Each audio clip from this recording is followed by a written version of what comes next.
Now let's get this thing out of Premiere and export it into an MP4 file so we can upload it to the internets. Here's how it's done. I'll go up to the menu bar, File, Export, Media. Here's the two crucial steps I want to show you.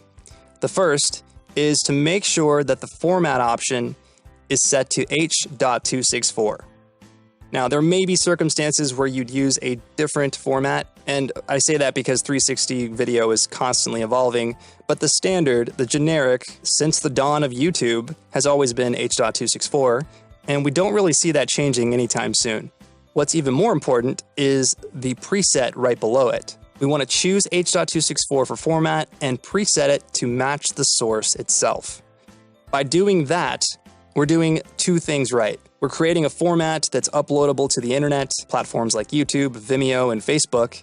And then we're also choosing the source, which has the equirectangular information necessary to get that content viewable by VR headsets, as well as the panorama video features. So I'm going to go ahead and name this clip because that's what I called the sequence originally. I'm going to change the name to something much more clever, such as 360 sample export video. Riveting, I know. And I've saved this into the 360 folder project that I had on my desktop, so I'll just click Save right here. That way I'll know exactly where to go once it's finished. Now, the final step here is to come down to the Video tab and scroll down all the way till you get to the end. And you should see this VR video option. Make sure this box is ticked. Video is VR. And the frame layout is monoscopic because this particular sequence was in fact monoscopic.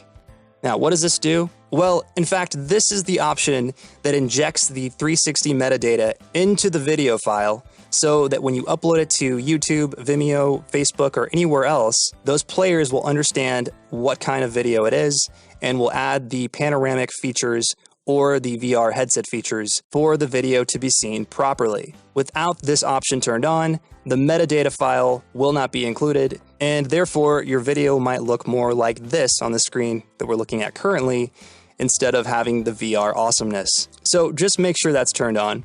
And by the way, this is a feature that's been added in Premiere Pro CC.